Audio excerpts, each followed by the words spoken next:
of the game from Thanksgiving. That moved it to Sunday. Then the outbreak would continue. Lamar Jackson among those testing positive Thursday. The game later moved again, this time to Tuesday. At least 12 Ravens had tested positive at that time. And that leads us now to this week. Baltimore and Pittsburgh still scheduled to play tomorrow.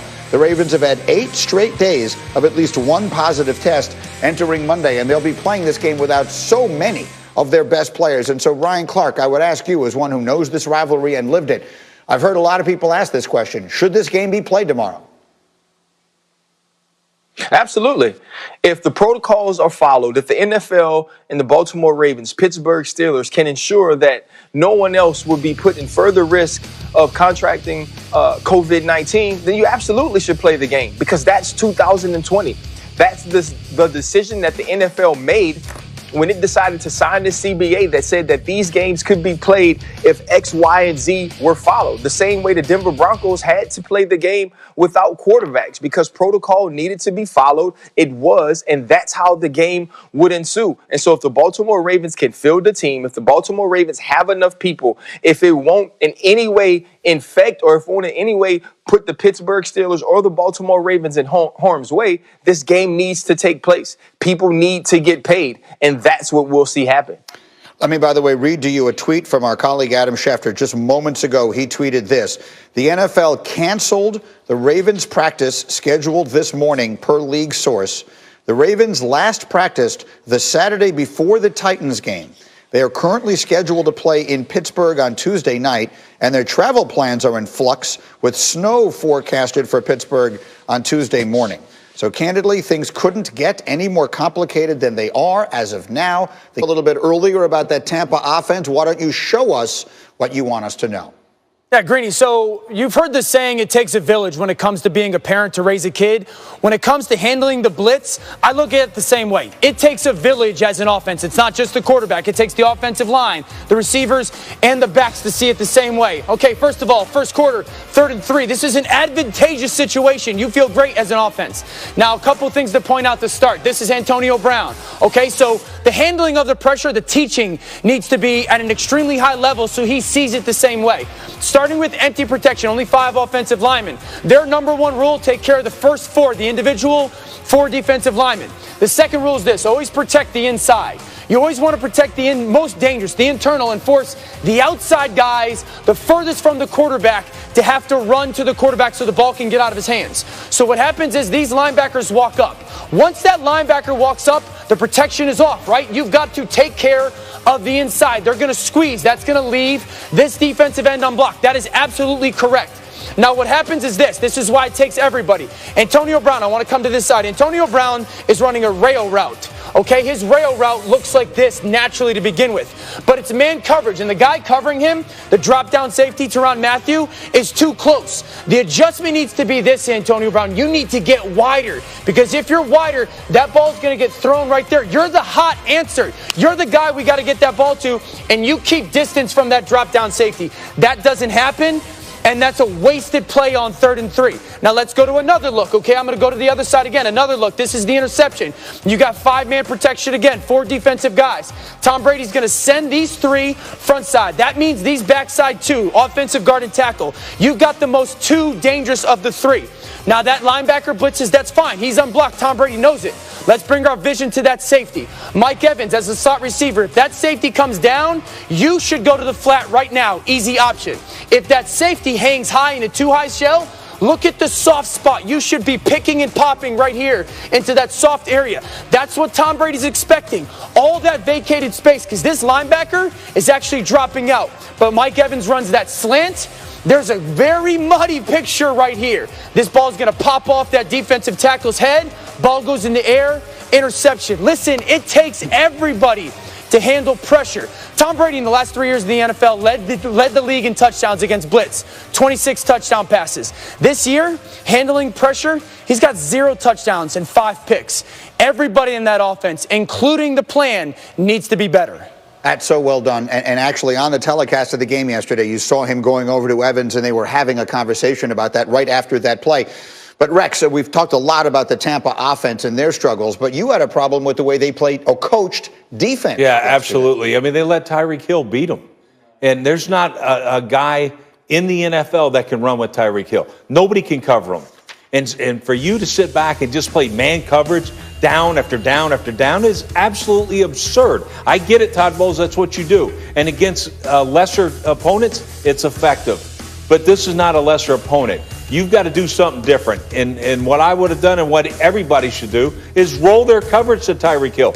Roll your zone coverage to him. If you're going to play man, you better have a safety on top. So to me, it was I really had a problem with their defensive plan. Well, I've got a safety on top, and that's Ryan Clark. And so, RC, look, I mean, let's give them their due. The Chiefs, I think we almost take them for granted. They're so spectacular. They put up one of the biggest days we've ever seen yesterday, and we're yelling at each other over Tampa all morning long, which is what do you want to say today about what we saw from Mahomes and Tyreek Hill and all those guys?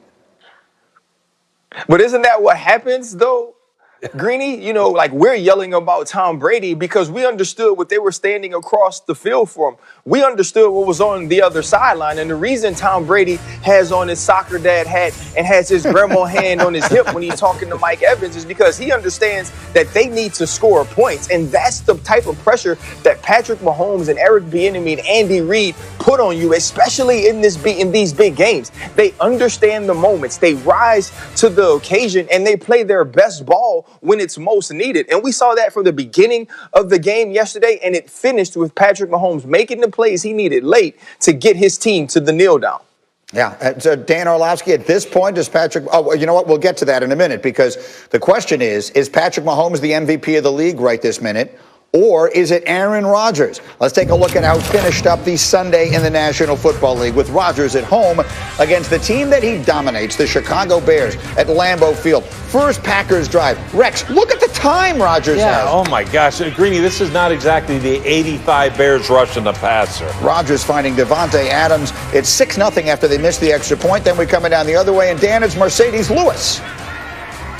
Mercedes Lewis just blocks for 1 second, gets the defense to commit to the run, and then sheds his block for an easy touchdown. And then this is just great confusion. You snap the ball with the motion. Lazard becomes uncovered. It's a great job by Rodgers kind of fading in that pocket, finding him uncovered middle of the end zone. Another touchdown for Green Bay.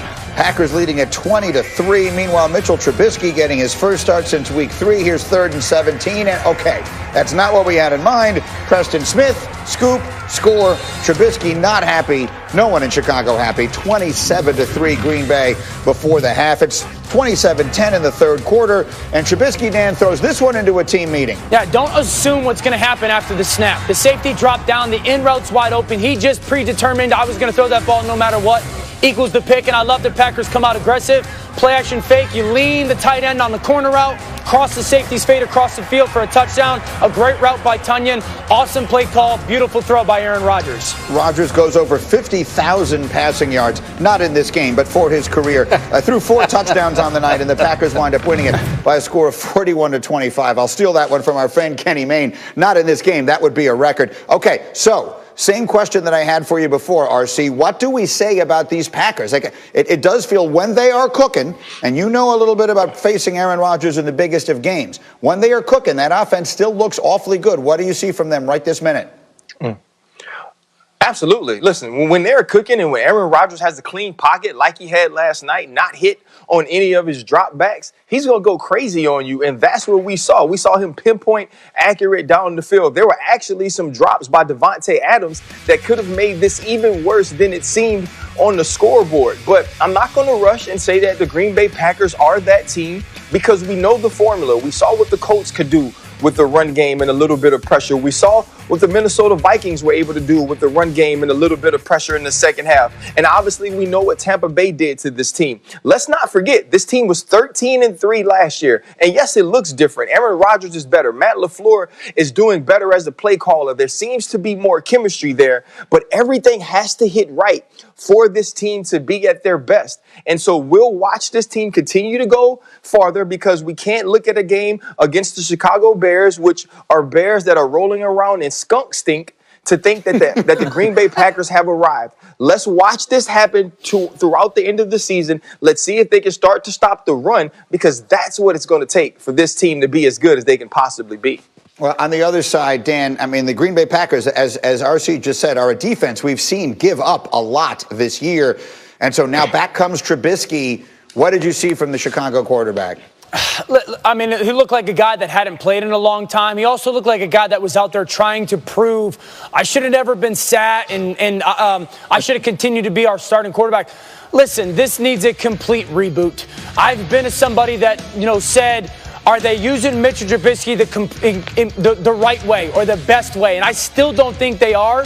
But at some point, Mitchell Trubisky needs to understand and valuing the football is paramount. He's got to throw the ball much better. And so this has been a failure when it comes to the draft pick. I think it's going to cost Matt Nagy his job, potentially their general manager, Ryan Pace, and Mitchell Trubisky probably a new home. And so then, Rex, that's the offensive side of the ball. How about the defense? The Bears are supposed to be one of the best defenses in the NFL. Yeah, I mean, that's what blows me away. And if they were, they would have responded a lot differently yesterday. But you just gave up almost 200 yards rushing to the Green Bay Packers. Greeny, you talked about Aaron Rodgers threw 4 touchdown passes. And you gave up 200 yards rushing. Like, this is amazing. And that's why, I'm not surprised at Dan saying that maybe Nagy gets the boot after this. But here's the thing that I am shocked with about this game. The Bears averaged 7 yards a carry. They're not even averaging